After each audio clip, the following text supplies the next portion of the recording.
Good evening, good evening, good evening. I hope कैसे हैं आप लोग। आशा करते कि आप लोग बहुत ही अच्छे होंगे और बहुत ही बेहतर ढंग से होंगे, ठीक ना।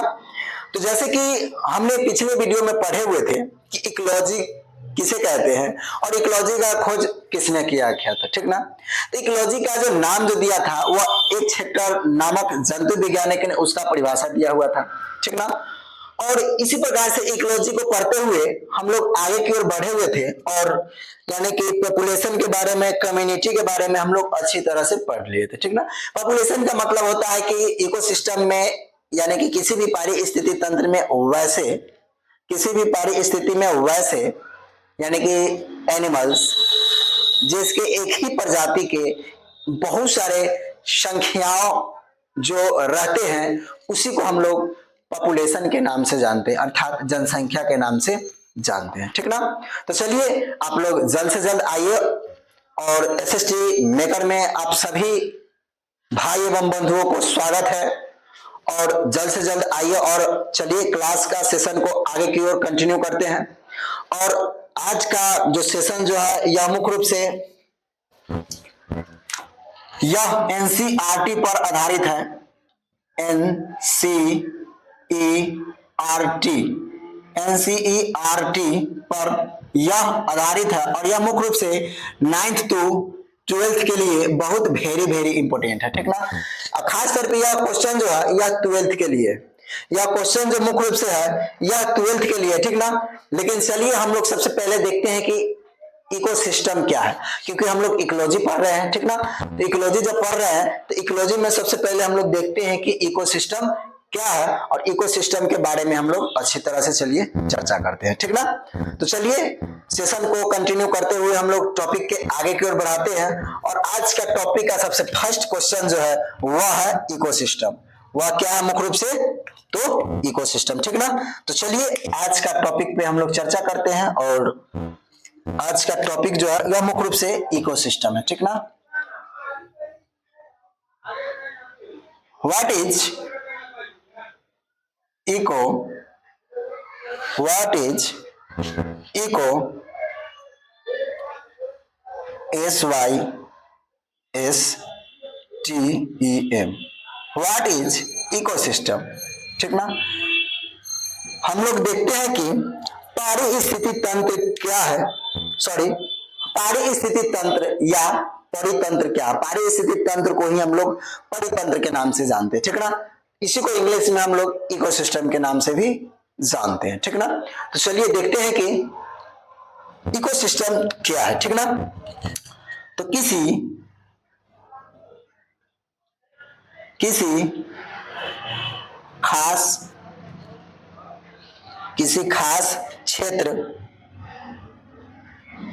खास क्षेत्र में पाए जाने वाले किसी खास क्षेत्र में पाए जाने वाले एक ही पाए जाने वाले सभी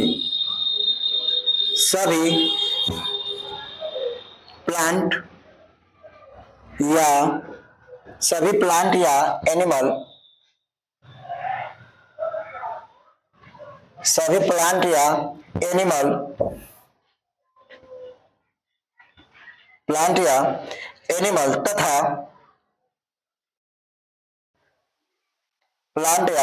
एनिमल तथा उन पर क्या होते हैं, तथा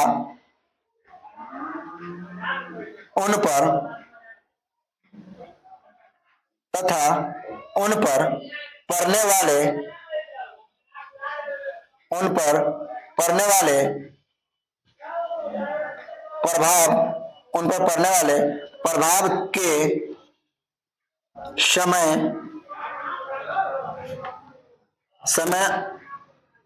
के साथ, यानी कि उन पर पड़ने वाले प्रभाव के समय को अध्ययन किया जाता है। समय को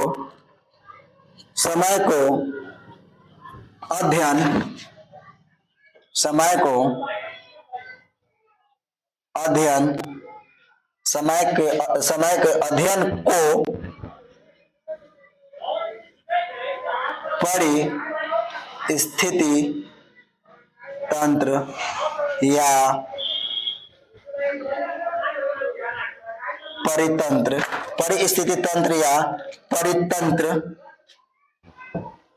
इसको इंग्लिश में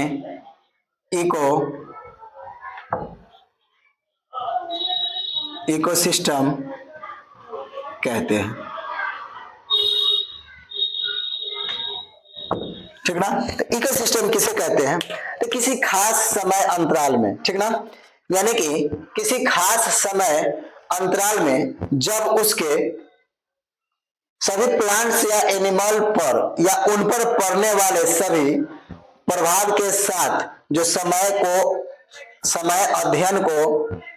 अध्ययन करता है, या समय अध्ययन को ही हम लोग क्या कहते हैं, तो परितंत्र या इकोसिस्टम के नाम से जानते हैं। ठीक ना।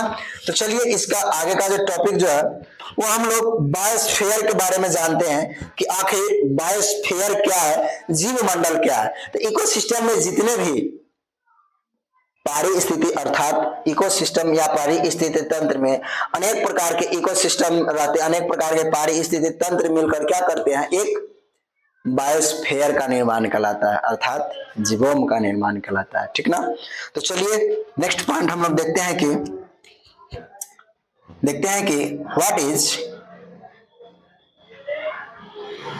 What is biosphere.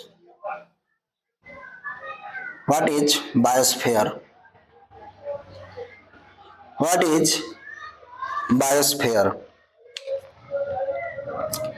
तो अनेक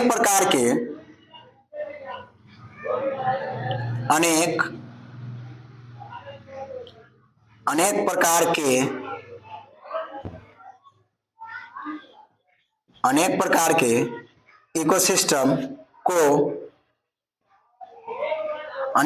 के इकोसिस्टम को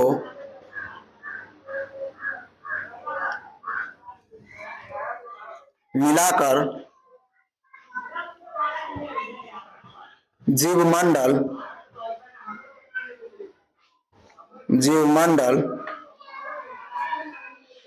यानी कि जीवमंडल अर्थात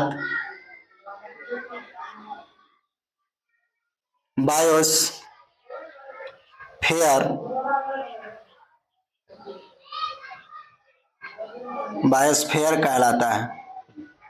ठीक ना। यानी कि अनेक प्रकार के इकोसिस्टम मिलकर बायोस्फीयर अर्थात जीवोम का निर्माण कहलाता है। ठीक ना। अब चलिए हम लोग इसका आगे का जो देखते हैं, यानी कि कम्युनिटी अर्थात समुदाय क्या है। कम्युनिटी अर्थात समुदाय क्या है? तो चलिए हम लोग समुदाय के बारे में जानते हैं कि समुदाय क्या है। ठीक ना। तो चलिए हम लोग चर्चा करते हैं। ठीक ना। जैसे कि नेक्स्ट पॉइंट यानी कि पॉइंट नंबर 3 है कि समुदाय अर्थात कम्युनिटी। ठीक ना। व्हाट इज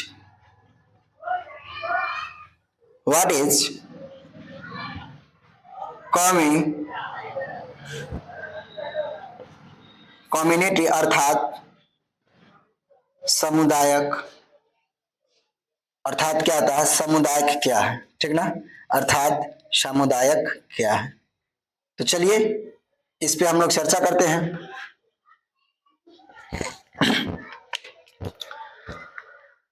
तो किसी भी इकोसिस्टम में या किसी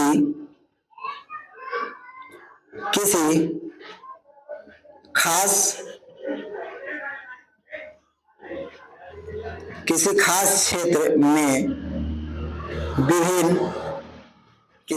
क्षेत्र में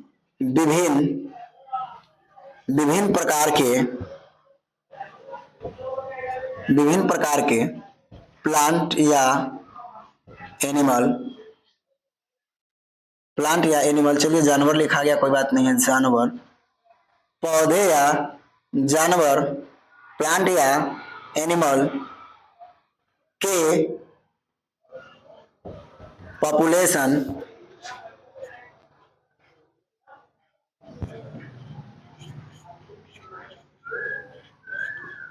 पौधे और जंतुओं के जनसंख्या के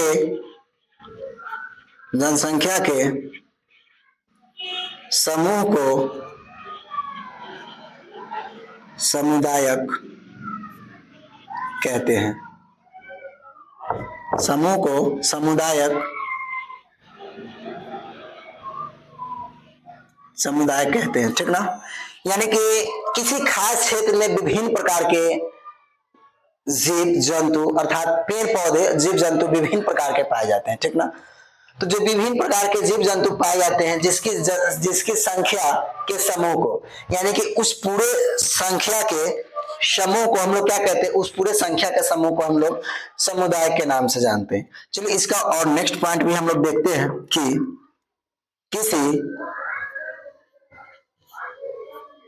इसका नेक्स्ट पॉइंट देखते हैं कि किसी खास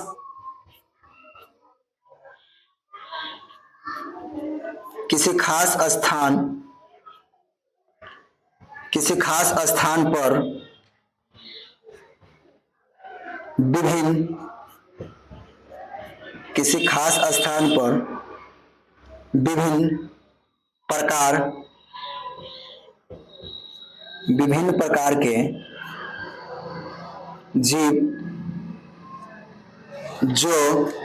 विभिन्न प्रकार के जीव जो एक साथ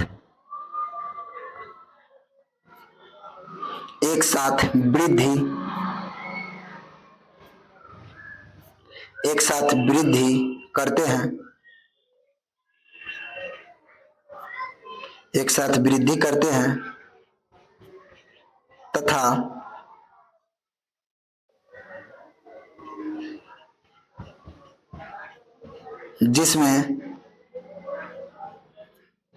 जिसमें आपस में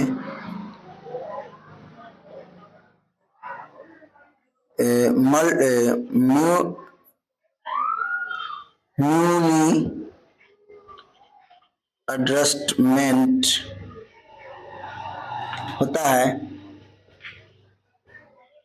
उसके आपस में क्या होता है, यानी कि एक दूसरे से संबोधित होता है, ठीक ना। और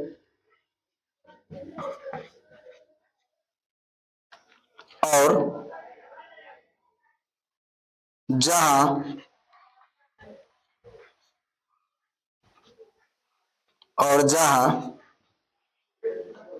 अनेक बीज एक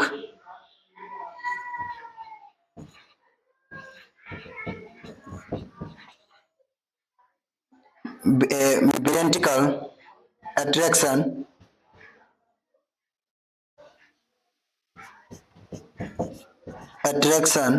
होता है, उस एरिया अर्थात उस क्षेत्र की समुदायक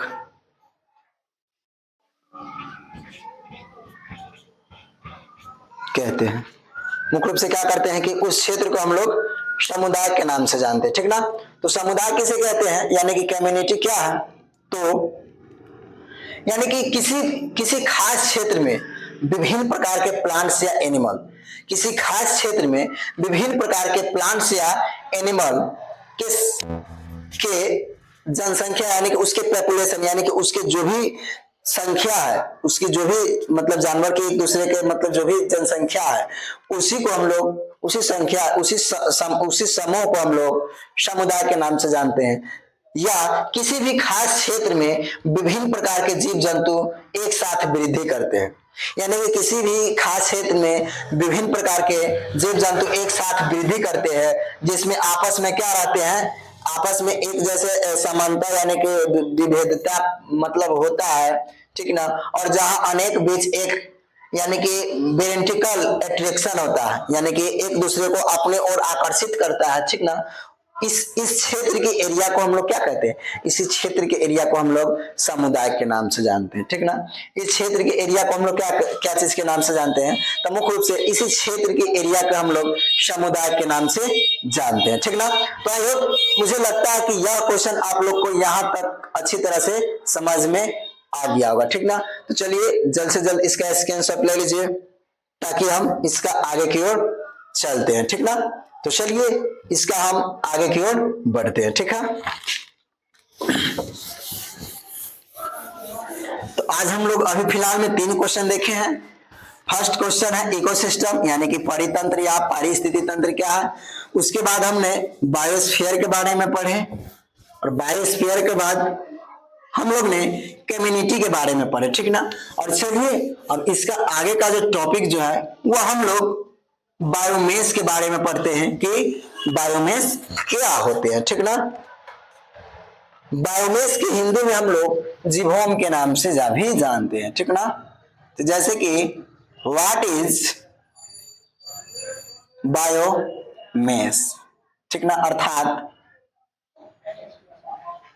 जीवोम क्या है, ठीक ना। जीवोम क्या है, तो चलिए इसके बारे में हम लोग जानते हैं कि मुख्य रूप से जीवोम क्या है, सॉरी क्या बोलते हैं, बायोमेस। हाँ, बायोमेस के हिंदी में हम लोग जीवोम के नाम से जानते हैं, ठीक ना। तो चलिए अब हम लोग इस पे चर्चा करते हैं कि बायोमेस क्या है, ठीक ना। तो यानी कि किसी भी इकोसिस्टम में, किसी भी, क्योंकि यह इकोसिस्टम पे आधारित है तो हम लोग इकोसिस्टम के ही अंतर्गत रखते हैं, ठीक ना। तो किसी भी इकोसिस्टम में किसी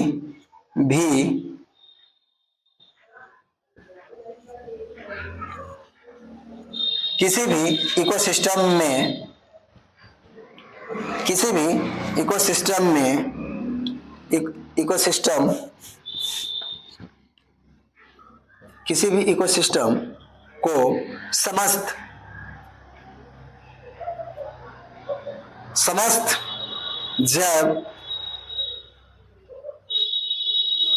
जैव समुदाय यानी कि सभी जितने भी सभी कम्युनिटीज होते हैं, ठीक ना, समुदाय जो पौधे एवं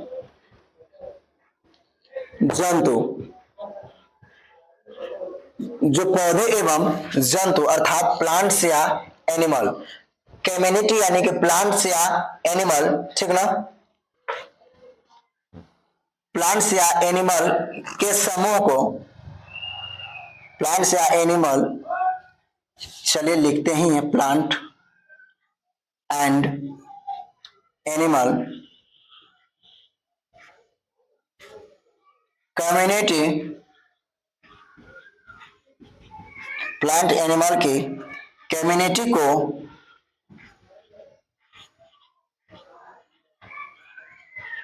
सामूहिक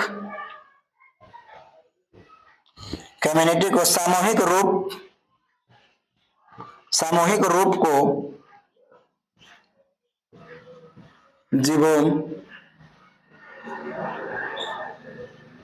कहते हैं। सामूहिक रूप को क्या कहते हैं, मुख्य रूप से जीवोम कहते हैं, ठीक ना। तो जीवोम किसे कहते हैं, तो यानी कि किसी भी इकोसिस्टम में एक जैव समुदाय, मतलब उसके पूरे कम्युनिटी, जैसे कि प्लांट्स हो या एनिमल्स हो, मतलब कोई भी पौधे हो या कोई भी जंतु हो, यानी कि उस पूरे पौधे या जंतु के समूह को, यानी कि उसके समूह के समुदाय के रूप को, उसके पूरे समुदाय के रूप को हम लोग क्या कहते हैं, जीवोम के नाम से जानते हैं, ठीक ना। तो चलिए, मुझे लगता है कि ये भी क्वेश्चन आप लोग को अच्छी तरह से समझ में आ गया होगा, ठीक ना। तो चलिए अब हम लोग आगे का इसका पॉइंट जो देखते हैं, यह क्वेश्चन जो है स्टैंडिंग क्रॉप क्या है, ठीक ना। तो चलिए हम लोग देखते हैं कि नेक्स्ट पॉइंट है कि स्टैंडिंग क्रॉप, define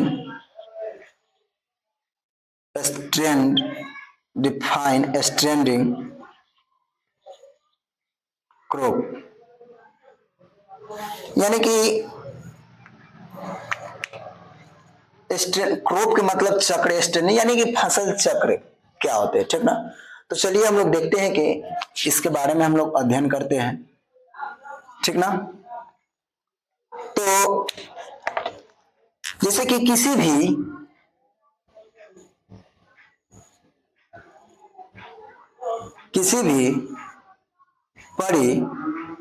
परिस्थितिकी किसी भी परिस्थितिकी अर्थात इको इकोसिस्टम में इकोसिस्टम में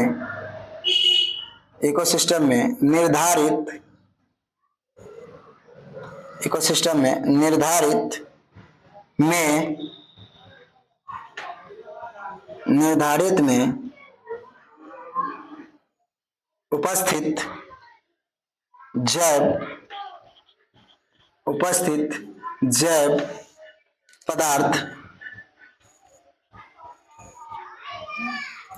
जैव पदार्थ की उस क्षेत्र अर्थात एरिया, उस क्षेत्र को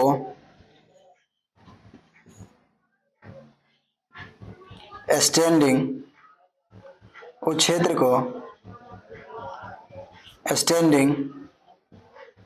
क्रॉप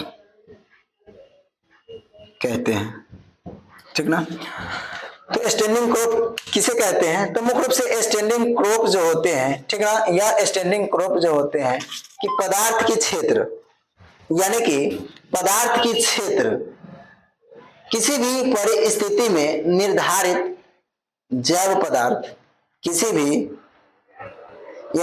भी क्षेत्र में निर्धारित उपस्थिति जैव पदार्थ के क्षेत्र को हम स्टैंडिंग क्रॉप के नाम से जानते हैं। क्या कहते हैं उसको, मुख्य रूप से हम लोग स्टैंडिंग क्रॉप के नाम से जानते हैं, ठीक ना। तो चलिए इसका आगे का जो नेक्स्ट पॉइंट जो है, यानी कि क्वेश्चन नंबर हम 6 देखते हैं, ठीक ना। तो चलिए क्वेश्चन नंबर हम लोग 6 देखते हैं। और 6 क्वेश्चन क्या है कि व्हाट इज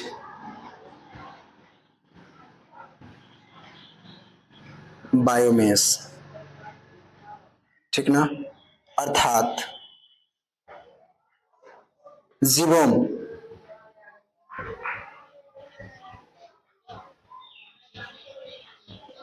क्या है।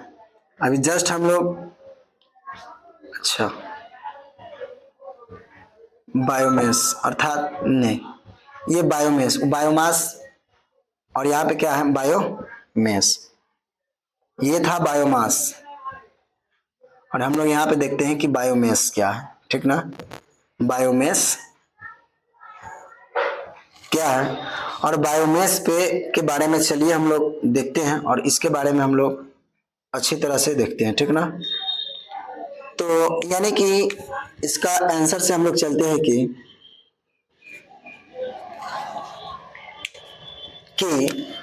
किसी भी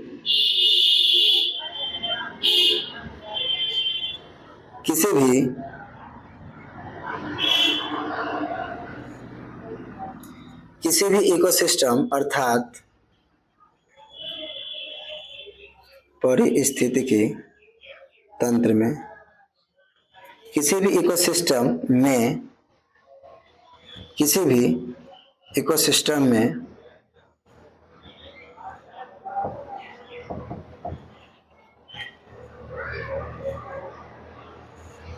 प्रोड्यूसर,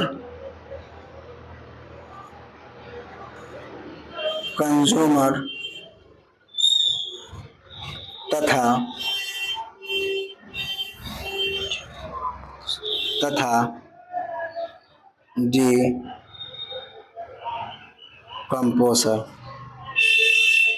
डिकम्पोजर, यानी कि किसी भी इकोसिस्टम में प्रोड्यूसर, कंज्यूमर तथा डिकम्पोजर, यानी कि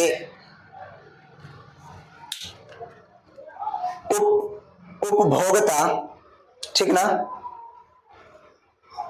कंज्यूमर यानी कि उपभोक्ता, अपघटित और अपघटन की परिस्थिति में यानी कि उपभोक्ता और अपघटित यानी कि अपघटन किस पदार्थ को किस प्रकार से उसको अपघटित यानी कि डिकम्पोजिट यानी कि उसको मतलब मिट्टी में मिला दिया जाता है, मिट्टी को उसको अंतर्गत रखकर डिकम्पोजिट कर दिया जाता है, ठीक ना।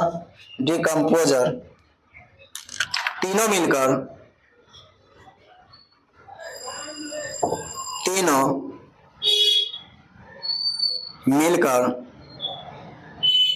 तीनों मिलकर बायोमेस तीनों मिलकर बायोमेस कहलाते हैं। यह तीनों मिलकर क्या कहलाता है? बायोमेस कहलाता है, ठीक ना। तो बायोमेस यानी कि यह प्रथम अर्थात प्रथम उपभोक्ता, द्वितीय उपभोक्ता और तृतीय उपभोक्ता को भी अंतर्गत आता है। प्रथम उपभोक्ता, द्वितीय उपभोक्ता अर्थात तृतीय उपभोक्ता, यह तीनों मिलकर क्या निर्माण कहलाता है? तो यह बायोमेस के निर्माण कहलाता है, ठीक ना। क्या चीज का निर्माण कहलाता है? तो यह मुख्य रूप से बायोमेस का निर्माण कहलाता है। जैसे कि नेक्स्ट इसी का है कि जब स्टैंडिंग ग्रुप जो था, स्टैंडिंग क्रॉप को जब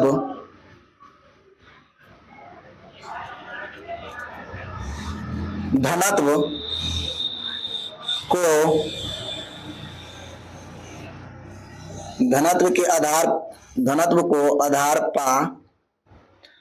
के आधार पर यानी कि स्टैंडिंग क्रॉप को जब धनत्व के आधार पर, ठीक ना, मापते हैं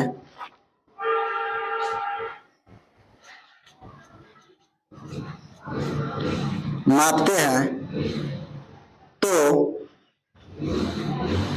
उसे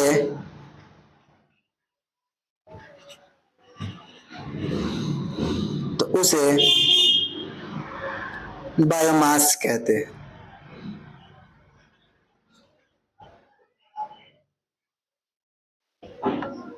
ठीक ना। तो उसे क्या कहते हैं? बायोमास कहलाता है। यानी कि बायोमास किसे कहते हैं, ठीक ना। तो किसी भी इकोसिस्टम में प्रथम, द्वितीय अर्थात तृतीय तीनों मिलकर बायोमेस का निर्माण कहलाता है। और स्टैंडिंग क्रॉप के आधार पर यानी कि स्टैंडिंग क्रॉप के जब धनत्व के आधार पर जब देखा जाए, ठीक ना, तो उसको मापने पर उसे मापते हैं तो इसी को हम लोग बायोमेस के नाम से जानते हैं, ठीक ना। मापा जाता है इस प्रोसेस के यानी कि इस क्रिया को क्या कहते हैं? हम लोग बायोमेस के नाम से जानते हैं, ठीक ना। तो चलिए इसका आगे का जो पॉइंट जो है वो हम लोग इसका आगे का पॉइंट देखते हैं, ठीक ना। और इसका आगे का जो पॉइंट जो है वो मुख्य रूप से हम लोग आखिर देखते हैं कि सभी में इकोसिस्टम सभी में इकोसिस्टम आता है। और इकोसिस्टम की भी परिभाषा हम लोग जान चुके हैं कि यानी कि किसी भी तंत्र में, किसी भी पारिस्थितिकी तंत्र में जो उसके वातावरण के द्वारा जो परिवर्तन होते हैं उसको हम यानी कि इस क्रॉप को हम लोग उसके अंतर्गत यानी कि इकोसिस्टम के अंतर्गत रखते हैं, ठीक ना। अब हम लोग को यहाँ पे देखना है कि इकोसिस्टम का शब्द किस वैज्ञानिक ने किया था और कब किया गया था, ठीक ना। इकोसिस्टम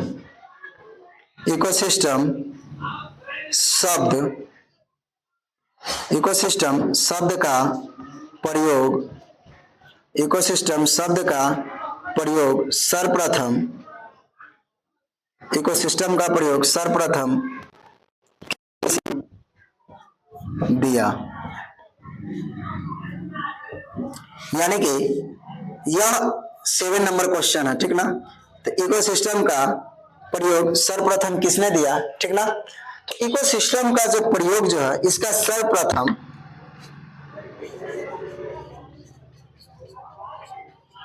इकोसिस्टम शब्द का प्रयोग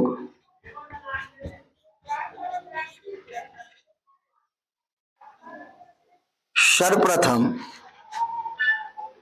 1935 ईस्वी में 1935 ईस्वी में सर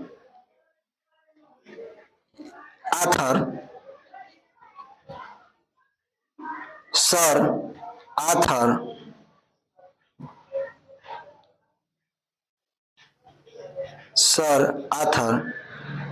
जॉर्ज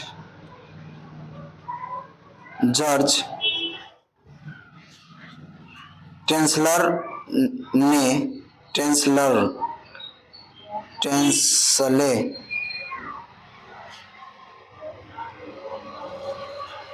ने किया।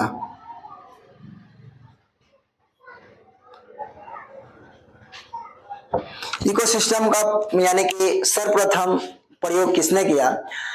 तो इकोसिस्टम जो है इसका सर्वप्रथम प्रयोग 1935 ईस्वी में सर आर्थर टेंसनर ने इसका शब्द का प्रयोग किया। ठीक ना? तो आई होप कैसा लगा वीडियो, और आशा करते हैं कि यह क्वेश्चन आप लोग को अच्छी तरह से समझ में आ गया होगा। ठीक ना?